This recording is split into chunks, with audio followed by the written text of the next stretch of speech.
নমস্কাৰ, আপোনাক আজিৰ ভিডিঅ'লৈ স্বাগতম জনাইছোঁ। আজিৰ ভিডিঅ'ত আমি আগবঢ়াব বিচাৰিছোঁ এপ্ৰিল মাহৰ বাবে মিথুন ৰাশিৰ মাহিকা ৰাশিফল। এপ্ৰিল মাহৰ ৰাশিফল অনুসৰি এই মাহটো মিথুন ৰাশিৰ লোকৰ বাবে উত্থান পতনৰে ভৰা হ'ব পাৰে। মাহৰ আৰম্ভণিতে আপোনাৰ ৰাশিত মংগল উপস্থিত থাকিব, যাৰ বাবে আপোনাৰ খং বৃদ্ধি হ'ব পাৰে। আপুনি ইয়াৰ পৰা আঁতৰি থাকিবলৈ চেষ্টা কৰিব লাগে, নহ'লে ই আপোনাৰ সম্পৰ্ক আৰু আপোনাৰ ব্যৱসায়ত সমস্যাৰ সৃষ্টি কৰিব পাৰে। ৩ তাৰিখে মংগল আপোনাৰ দ্বিতীয় ঘৰলৈ যাব। এনে পৰিস্থিতিত আপোনাৰ ভাষণত তিক্ততা আৰু খং দুয়োটাই দেখা যাব। চতুৰ্থ স্থানত থকা বৃহস্পতিৰ দিশটোৱে কিছুমান পৰিস্থিতি চম্ভালিব পাৰে। আপোনাৰ খৰচো বেছি হৈ থাকিব, কিন্তু মাহৰ দ্বিতীয়াৰ্ধত আপোনাৰ আৰ্থিক অৱস্থাৰ উন্নতি হ'বলৈ আৰম্ভ কৰিব। স্বাস্থ্যজনিত সমস্যাক আওকাণ কৰাৰ পৰা বিৰত থাকক। কেৰিয়াৰ দৃষ্টিকোণৰ পৰা এই মাহটো মধ্যমীয়া হ'ব।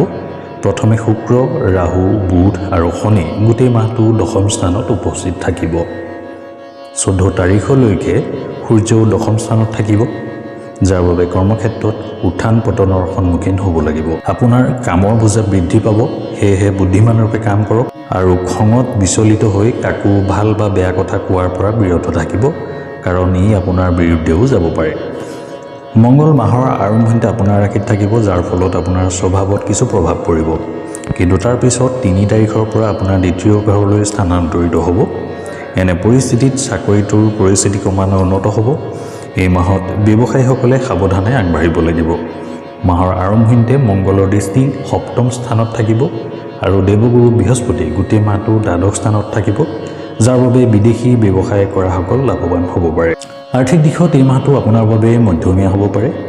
গোটেই মাহটো দেৱগুৰু বৃহস্পতি দ্বাদশ ঘৰত থাকিব, যাৰ ফলত আপোনাৰ কৰ্মক্ষেত্ৰত ব্যস্ততাৰ লগতে টকা খৰচ কৰাৰ পৰিস্থিতিৰ সৃষ্টি হ'ব। আপুনি আপোনাৰ আয়ৰ কিছু অংশ সঞ্চয় আঁচনিত বিনিয়োগ কৰিব পাৰে।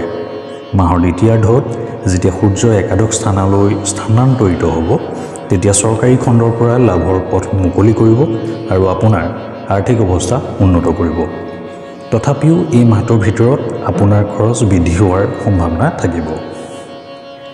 প্ৰেমৰ ক্ষেত্ৰত চাবলৈ গ'লে সূৰ্য, বুধ, শনি আৰু ৰাহুৰ সৈতে শুক্ৰ দশম স্থানত গোটেই মাহটো উপস্থিত থাকিব, কিন্তু মাহৰ আৰম্ভণিতে ৰেট্ৰগেট অৱস্থাত থাকিব।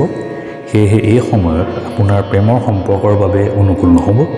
আপোনালোকৰ মাজত উত্তেজনা বৃদ্ধি পাব পাৰে। অৱশ্যে 13 তাৰিখৰ পৰা শুক্ৰ ৰেট্ৰগেটৰ পৰা ডাইৰেক্টলৈ সলনি হ'ব আৰু ভাল ফল দিবলৈ আৰম্ভ কৰিব। তেতিয়া পৰিস্থিতি কিছু উন্নত হ'ব।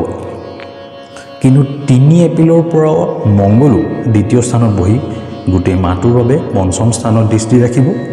এনে পৰিস্থিতিত কাজিয়াৰ পৰিস্থিতিৰ সৃষ্টি হ'ব পাৰে। বিবাহিতসকলৰ বাবে মাহৰ আৰম্ভণি অলপ দুৰ্বল হ'ব, ফলত আপোনাৰ আৰু আপোনাৰ সংগীৰ মাজত সঘনাই মতানৈক্য আৰু কাজিয়া হ'ব পাৰে। অৱশ্যে 3 তাৰিখে মংগলৰ ৰাশি স্থানান্তৰিত হ'ব, তেতিয়া এই পৰিস্থিতি কিছু সকাহ পাব, কিন্তু আপোনাৰ সংগীৰ স্বাস্থ্যৰ অৱনতি ঘটিব পাৰে।